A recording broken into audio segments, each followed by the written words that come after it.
In March 1941, the United States remained neutral while World War II raged in Europe and Asia. But the country was inching toward war.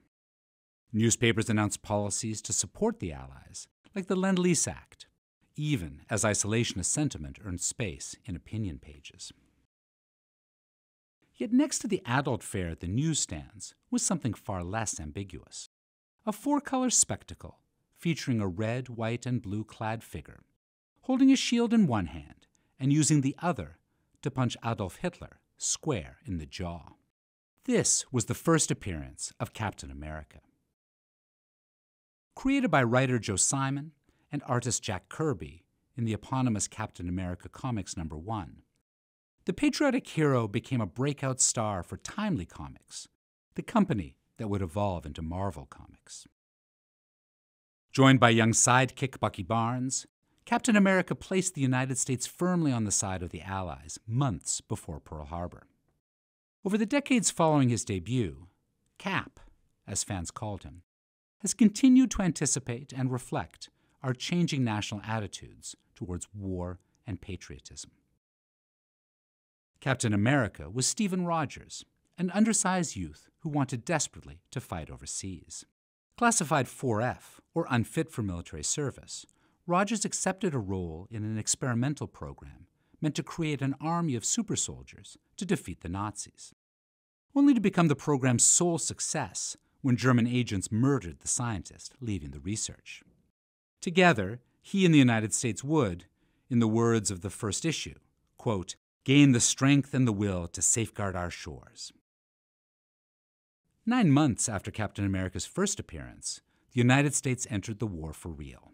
While superhero rivals Batman and Superman mostly stayed home, Timely plunged Cap into the battle in Europe and the Pacific. Stories of fanciful Nazi invasions reinforced the real sense of insecurity that accompanied the war, while stereotyped depictions of Japanese enemies mirrored the dehumanizing propaganda used by Allied governments. These dynamic adventures made Captain America an unofficial part of the war effort. His winged visage enlivened patriotic calls for children to collect scrap metal and buy war bonds. Fans could join the Sentinels of Liberty, whose card featured a saluting Cap alongside a set of principles that pledged members to honor God, the Constitution, and their duties as citizens. Captain America comics continued to be published until 1949, but post-war sales faltered without a real war conflict to give the character weight. The Korean War brought Rogers, now a professor, out of retirement as Captain America Commie Smasher in 1953. But Korea was no substitute for the good war. Four-color McCarthyism could not pull enough coins from adolescent pockets to prevent the superhero revival from fizzling. Still, it was hard to keep a good character down. The iconic duo of artist Jack Kirby and writer Stan Lee brought Cap back for good in 1964, during the self-proclaimed Marvel Age of Comics. Lee rejected the simplistic, perfect heroes that typified previous comics in favor of fantastical soap operas grounded in very human emotions, where heroes bickered and faced personal crises, punctuated by kinetic fights choreographed by Kirby. Ignoring the 1950s revival, Lee and Kirby had the Avengers fish Captain America out of an ice floe where he had lain since World War II. They positioned the character as a time-tossed representative of old-school American values set adrift in the turbulent 1960s. This contrast became an essential element of the Captain's mythos and a ready plot device for both celebrating and critiquing contemporary society.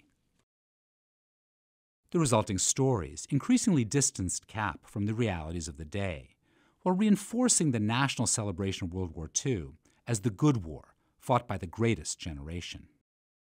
After a brief trip into North Vietnam in 1965, Captain America generally avoided the conflict and the larger Cold War, as it became increasingly unpopular with Marvel's college-age fan base. Instead, the Captain faced a rogues gallery centered on unrepentant Nazis, such as the Red Skull and Baron von Strucker's fascist Hydra organization. As anti-war protests roiled the nation, the best way to preserve the altruistic self-conception of U.S. power at the core of Captain America was to tie him inextricably to past glories. More than just a man out of time, Captain America became a symbol out of time. The dramatic tension between Cap's timeless ideals and the churn of contemporary politics reached its apex amidst the Watergate scandal of 1974. In an obvious allegory of Nixonian malfeasance, the multi-issue Secret Empire arc culminated at the White House, where writers implied the president, who commits suicide in the Oval Office before a stunned Rogers, had been at the head of an evil cabal. The Secret Empire story fundamentally transformed Captain America's relationship to the U.S. political project. Lamenting that he had to watch, quote, everything he fought for become a cynical sham, end quote, Captain America temporarily gave up the shield. Writers used Captain America's disillusionment during this period to explore the darker side of American politics and policy, without abandoning the superhero genre's ultimate optimism. During the Reagan era, they rewrote, retconned, in comic speak, the McCarthy-era Captain America into a jingoistic stand-in turned racist villain, and temporarily replaced the idealistic Rogers with a brash, violent anti-hero. In the 2000s, one miniseries even adapted elements from the historic Tuskegee study to portray World War II-era scientists creating a second, black Captain America by experimenting on hundreds of African Americans. Even as the subject matter of Captain America's storylines grew more morally complex, writers continued to position Steve Rogers himself as a paragon of increasingly rare virtue. He became Marvel's personification of a vague, idealized American dream that contrasted with the more ambiguous reality. This meant keeping the hero at arm's length from the government post-Watergate, even when 9/11 gave Rogers a reason to fight. While Cap did square off against al-Qaeda and bomb-wielding terrorists, by 2004 he was also defending an Islamic scholar held unjustly in Guantanamo Bay by overzealous military officers. More than a patriotic hero, Captain America became a symbol of the nation's conscience. It was a version of this Captain America that formed the loyal opposition in major storylines like the massive 2006 to 2007 Civil War crossover event, with its allegorical allusions to the War on Terror and the Patriot Act, and ultimately moved beyond comics when Chris Evans' affable Steve Rogers became the moral center of the Marvel Cinematic Universe. Cap's inherent morality made the 2017 storyline that saw a false Captain America lead Hydra's takeover of the United States all the more shocking to many readers, even as a commentary on the global surge in authoritarian nationalism. The real Steve Rogers won out in the end, of course, with the help from longtime ally, the Falcon. Recent issues have seen writer Ta-Nehisi Coates explore the process of burnishing a tarnished symbol. Such storylines have fed culture war criticisms that comics have become too political in recent decades, or perhaps too politically correct.